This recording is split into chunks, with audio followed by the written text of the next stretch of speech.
عارفوں کے ہوتا کیا ہے کہ ایک درویش کے پاس جا کے، ایک پیر کے پاس جا کے، ایک سالک کے پاس جا کے، ایک مرشد کے پاس جا کے، ایک شیخ کے پاس جا کے آپ کے وہ کان کھلنے چاہیے تاکہ آپ وہ صدا سنیں جس میں اللہ تعالیٰ انفرادی حیثیت سے آپ سے مخاطب ہو رہا ہے۔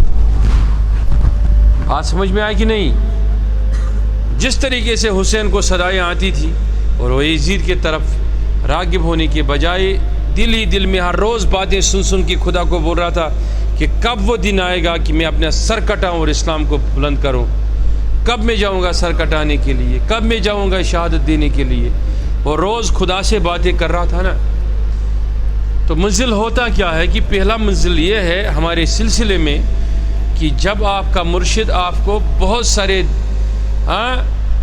تکلیفوں کے بعد، آزمائشوں کے بعد، جب آپ گر کے اٹھو گے، اٹھ کے گرو گے، گر کے سنبھلو گے، سنبھل کے گرو گے، جب بالآخر آپ گرو گے تو آپ کو تھامنے والا کوئی نہیں ہوگا نا۔ تو اس تھامنے کے وقت میں جو آپ کو تھامنے کے لیے آ جائے گا وہ اللہ کا ہاتھ آ جائے گا۔ سمجھ گئے میری بات؟ اس لیے میں بتانے جا رہا ہوں وہ بات کہ جس طریقے سے ہم ایک چکی میں گندم ڈالتے ہیں نا یا چاول ڈالتے ہیں کہ اس سے ہمیں آٹا بنانا مقصود ہے، کیا ہم پیستے ہیں اس کو، گندم کو، مقصود نکالنا ہوتا ہے آٹا، لیکن آٹے تک اس کے جو سارے حالت ہیں ان سے گزر کر وہ اپنے اصل مقام پر پہنچتا ہے کہ اس کو آٹا بنتا ہے، لیکن وہ بھی اس کا اصل مقام آٹے کے بعد اس کو پھر سے زندگی پانی سے مل جاتی ہے، اس کو تر و تازہ کیا جاتا ہے۔ ٹھیک ہے، پہلے نکالا، سکھایا، مار دیا، چکی میں ڈالا، پسا، باہر آیا، پھر ہم نے اس کو پھر پانی سے تازگی دی، لیکن مراد تازگی نہ دینا تھا، مراد اس کو ملانا تھا۔ آپ اس کو آٹا سمجھیے، لیکن مثال میں آپ کو 3 مجلسوں کے مؤخذ کا دے رہا ہوں۔ 3 مجلسوں میں جو کچھ سنا آپ نے، پہلے چن کے گندم کے دانے لائے یا چاول کے دانے، انہیں سکھایا، ان کا جلد ان سے الگ کیا گیا، یعنی کہ روح کی کھول اتاری گئی، پھر اس لائق بنایا گیا کہ وہ سوکھ گیا، وہ گیلا نہیں رہا، اس میں تراوت نہیں رہی، وہ کس میں ڈالا گیا؟ اور جب پسا گیا، پسنے کے بعد اسے معلوم پتہ چلا پسنے والے کو کہ یہ بھی اس کا منزل نہیں ہے، جبکہ آٹے کو یہ لگ رہا تھا کہ میری منزل اب ختم ہو گئی، اب میں نے کچھ نہیں کرنا ہے، اب تو میں پس گیا، اب مجھے کیا ہے، لیکن اس کو خبر نہیں، ثم تارۃ اخری، اس کو یہ خبر نہیں کہ مجھے پسنے کے بعد پھر سے گوندا جائے گا، مجھ میں پھر سے پانی ڈالا جائے گا۔ جب اس میں پانی ڈالا گیا تو اس کو گوندا گیا اچھے سے نا، تو پھر اس کے چھوٹے چھوٹے ٹکڑے، جس کو ہم بولتے ہیں نا پیر، اس کے چھوٹے چھوٹے پیر ہم نے بنا دیے۔ جب پیرے ہم نے مکمل اس کے کر دیے تو پھر ہم نے اصل حرارت کی طرف اس کو لایا اور ہم نے آگ جلایا۔ سمجھ گئے؟ اب ایک لمحے کے لیے اپنی زندگی پہ نظر ڈالو،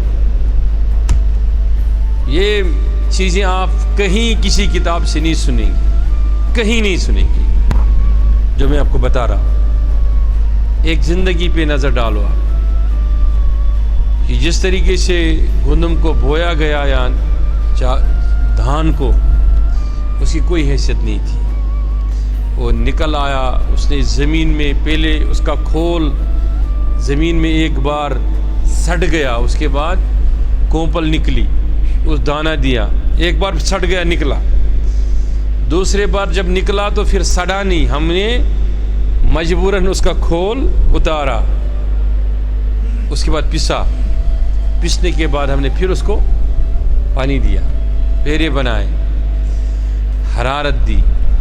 یہ سارے منازل آپ کے ساتھ ہو چکے ہیں۔ کوئی یہ بھی کھول میں تو اس کو کھول کھولا جا رہا ہے تو اس کو تکلیف ہو رہی ہے، کسی کو پسنے کے لیے ڈالا جا رہا ہے، کسی کو سکھانے کے لیے ڈالا جا رہا ہے، کسی کو پیس کر باہر نکال کر پانی ڈال کر اس کو گوندا جا رہا ہے. کسی کو گوندنے کے بعد اب اس کی باری آئی, اس کو لگ رہا کہ یہی میرا مقام تھا. جب اس کو پھر سے ملایا گیا, اس نے سمجھا کہ اب میری مراد پوری ہو گئی, اب تو مقصد نہیں ہے نا, اب تو کوئی مطلب نہیں ہے, اب تو کوئی مشکل نہیں ہے. جب آگ پک گئی پھر اس کو ایک آکار دیا گیا, جیسے آکار آپ کو لگ چکا ہے,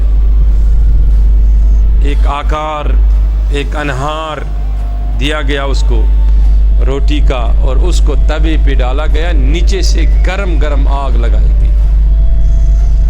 وہ پکنے کے بعد جو کچھ ہم نے اس کو تراوت ملائی تھی وہ پھس ختم ہو گئی. پھر وہ جب وہ آٹا نیچے آیا تھا تو وہ آٹا ہی اب وہ کھانے کے لائق ہو گیا, اب وہ منزل پہ پہنچ گیا. یعنی کہ سارے مقاصد کے بعد آگ میں پکنا اور تمام تراوت جو تھی وہ چھوڑنا اپنے مقام پر پہنچنے کی علامت ہے, سمبل ہے. سمجھ گئے میری بات کو؟ اب سوچ لیجئے, اگر ایک بھی دانہ گیہوں کا یا چاول کا باہر گر جائے تو وہ کبھی اپنی منزل پہ نہیں پہنچ سکتا. کیوں؟ کیونکہ وہ روٹی میں آ ہی نہیں سکتا ہے, وہ آٹا بن نہیں سکتا ہے. تو اگر ہم پسنے کے لیے تیار ہی نہیں,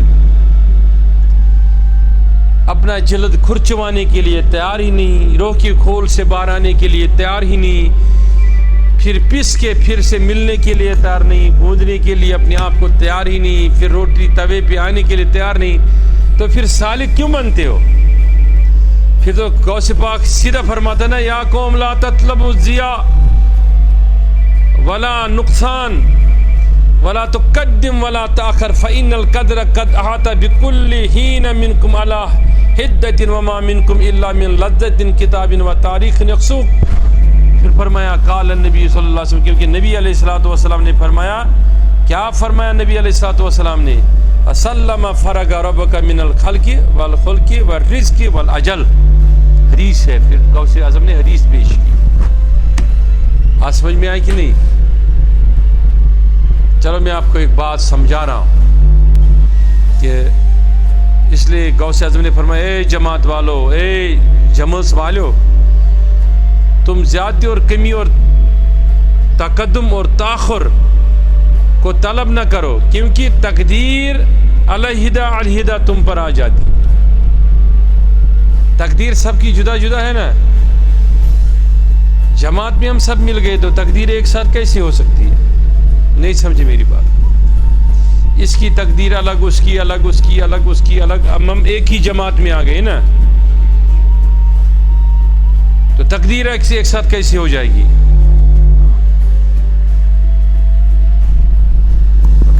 لیکن غوث اعظم فرماتا ہے فکر نہ کرنا, تم میں ہر کوئی اس کے احاطے میں ہو, وہ آپ پر احاطہ کیا ہوا ہے اور وہی ہونے والا ہے.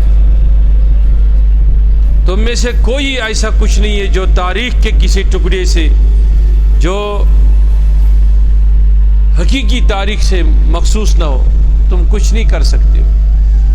تو سمجھنا اگر آپ ایک ساتھ آ گئے تو ممکن ہے کہ تمہاری تقدیر بھی ایک ہی ہو جائے.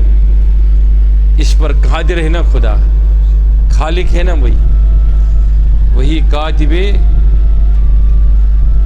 تقدیر ہے, اور اس سے کسی کو پوچھنا نہیں ہے کہ میں کس کے حق میں کیا لکھوں.